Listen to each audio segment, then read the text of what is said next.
എല്ലാ വിദ്യാർത്ഥികൾക്കും പുതിയൊരു വീഡിയോയിലേക്ക് സ്വാഗതം. ഈ വർഷത്തെ SSLC പരീക്ഷ നടന്നുകൊണ്ടിരിക്കുകയാണ്. അപ്പോൾ വിദ്യാർത്ഥികൾക്ക് ഇന്ന് മൂന്നാം ഭാഷയായിട്ടുള്ള ഹിന്ദി അല്ലെങ്കിൽ ജനറൽ നോളജ് പരീക്ഷയായിരുന്നു നടന്നിട്ടുണ്ടായിരുന്നത്. അപ്പോൾ വിദ്യാർത്ഥികൾക്ക് ഇന്ന് നടന്ന പരീക്ഷ, അതായത് ഹിന്ദി പരീക്ഷ 40 മാർക്കിലായിരുന്നു ഉണ്ടായിരുന്നത്. അപ്പോൾ ജയിക്കാനായിട്ട് ജസ്റ്റ് ഒരു 5 മാർക്ക് നിങ്ങൾ വാങ്ങിച്ചു കഴിഞ്ഞാൽ തന്നെ 10 മാർക്ക് CE ഉൾപ്പെടെ നിങ്ങൾക്ക് ടോട്ടൽ 15 മാർക്ക് ലഭിച്ചു കഴിഞ്ഞാൽ നിങ്ങൾ ആ ഒരു സബ്ജക്റ്റ് പാസ്സാവും. അതായത് നിങ്ങൾക്ക് ജസ്റ്റ് ജയിക്കാനായിട്ട് വേണ്ടത് എന്ന് പറഞ്ഞാൽ ജസ്റ്റ് ഒരു 5 മാർക്കാണ് എഴുതിയിട്ട് നിങ്ങൾ വാങ്ങിക്കേണ്ടത്. അല്ലെങ്കിൽ ഇതുപോലെ തന്നെ നിങ്ങൾക്ക് ഇതിനോടൊപ്പം 10 മാർക്ക് CE കിട്ടും.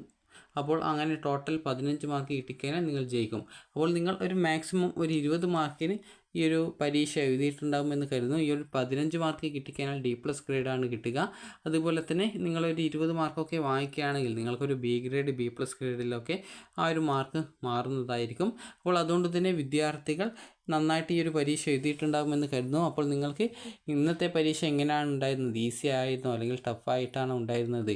അതുപോലെ തന്നെ നിങ്ങൾക്ക് എത്ര മാർക്ക് ലഭിക്കാൻ സാധ്യതയുണ്ട് എന്നുള്ള കാര്യം നിങ്ങൾ താഴെ കമൻറ്റായിട്ട് രേഖപ്പെടുത്തുക. അതുപോലെ തന്നെ നിങ്ങൾക്ക് ജയിക്കാനുള്ള മാർക്ക് കിട്ടില്ല അല്ലെങ്കിൽ നിങ്ങൾക്ക് മാർക്ക് കുറഞ്ഞു പോകുമെന്ന് ചിന്തിക്കുന്ന വിദ്യാർത്ഥികൾ ഒട്ടും ടെൻഷൻ അടിക്കേണ്ട ആവശ്യമില്ല. കാരണം നിങ്ങൾ ചിലപ്പോൾ അങ്ങനെ വിചാരിച്ചു കഴിഞ്ഞാൽ തന്നെ നിങ്ങളുടെ റിസൾട്ട് ചിലപ്പോൾ വരുന്ന സമയത്ത് നിങ്ങൾക്ക് നല്ലൊരു മാർക്കൊക്കെ ലഭിക്കാം. കാരണം പല വിദ്യാർത്ഥികളും ആ ഒരു രീതിയിൽ പരീക്ഷ എഴുതി കഴിഞ്ഞ ശേഷം ആ ഒരു മാർക്ക് ഇത്ര മാർക്ക് കിട്ടില്ല, അപ്പോൾ ആ ഒരു സബ്ജക്റ്റ് തോൽക്കുമെന്നൊക്കെ കരുതും. പക്ഷേ റിസൾട്ട് വരുന്ന സമയത്ത് ആ ഒരു വിദ്യാർത്ഥി ജയിക്കാറുണ്ട്. അപ്പോൾ അതുകൊണ്ട് തന്നെ നിങ്ങളും ജയിക്കും. അപ്പോൾ അതുകൊണ്ട് തന്നെ നിങ്ങൾക്ക് എത്ര മാർക്ക് ലഭിക്കുമെന്ന് പ്രതീക്ഷയുണ്ട് എന്നുള്ളത് നിങ്ങൾ താഴെ കമൻറ്റ് ചെയ്യുക.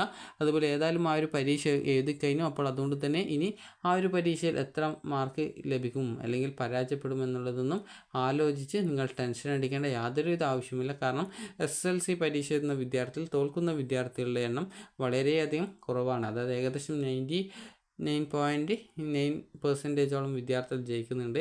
ആകെ 0.01% വിദ്യാർത്ഥികൾ മാത്രമേ പരാജയപ്പെടാറുള്ളൂ. അപ്പോൾ അതുകൊണ്ട് തന്നെ വിദ്യാർത്ഥികൾ ഒട്ടും പേടിക്കേണ്ട ആവശ്യമില്ല. ഇനി വിദ്യാർത്ഥികൾക്ക് അടുത്തതായിട്ടുള്ള പരീക്ഷയാണ് ഈ ഒരു രസതന്ത്രം, ജീവശാസ്ത്രം, സോഷ്യൽ സയൻസ് എന്നിവ. അപ്പോൾ വിദ്യാർത്ഥികൾക്ക് ജസ്റ്റ് നല്ല മാർക്ക് വാങ്ങിക്കാനായിട്ട് സാധിക്കുന്ന ഒരു വിഷയമാണ് രസതന്ത്രം എന്ന് പറയുന്നതും അതുപോലെ ജീവശാസ്ത്രം എന്ന് പറയുന്നതും. അപ്പോൾ ഓരോ പരീക്ഷ കഴിയുന്ന സമയത്തും നിങ്ങൾക്ക് ഓരോ ദിവസം ഗ്യാപ്പ് ലഭിക്കുന്നുണ്ട് പഠിക്കാനായിട്ട്. അപ്പോൾ നിങ്ങൾ ആ ഒരു സമയത്ത് നന്നായിട്ട് പഠിക്കാനായിട്ട് ശ്രദ്ധിക്കുക. അങ്ങനെ പഠിച്ചു കഴിഞ്ഞാൽ നിങ്ങൾക്ക് ഉറപ്പായിട്ടും നിങ്ങൾക്ക് A+ ഒക്കെ കിട്ടുന്നതാണ്.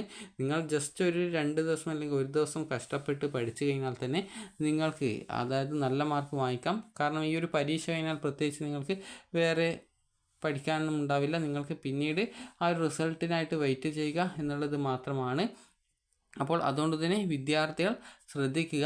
നിങ്ങൾക്ക് ഇന്നത്തെ പരീക്ഷ എങ്ങനെയാണ് ഉണ്ടായിരുന്നത് എന്നുള്ളത് ആലോചിച്ച് ടെൻഷനൊന്നും അടിക്കേണ്ടതില്ല. നിങ്ങൾ ചെയ്യേണ്ടത് അടുത്ത പരീക്ഷയ്ക്ക് നന്നായിട്ട് പഠിക്കാനായിട്ട് ശ്രദ്ധിക്കുക. അതായത് രസതന്ത്രമാണ് അടുത്ത ബുധനാഴ്ചത്തെ പരീക്ഷ.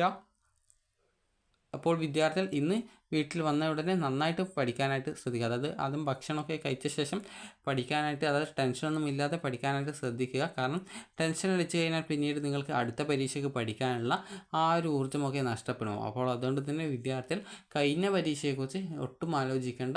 നിങ്ങൾ ഇനി ഉള്ള പരീക്ഷയായിട്ടുള്ള രസതന്ത്രം പരീക്ഷയെക്കുറിച്ച് ആലോചിച്ച്, അതായത് ആ ഒരു പരീക്ഷയ്ക്ക് നല്ല മാർക്ക് വാങ്ങിക്കണം എന്നുള്ള ഇത് ആലോചിച്ചുകൊണ്ട് നന്നായിട്ട് പഠിക്കുക. അപ്പോൾ നിങ്ങളെക്കൊണ്ട് പറ്റും. ശ്രമിച്ചു കഴിഞ്ഞാൽ ഉറപ്പായിട്ടും A+ ഒക്കെ കിട്ടുന്നതാണ്. അപ്പോൾ എല്ലാ വിദ്യാർത്ഥികൾക്കും ഓൾ ദ ബെസ്റ്റ്.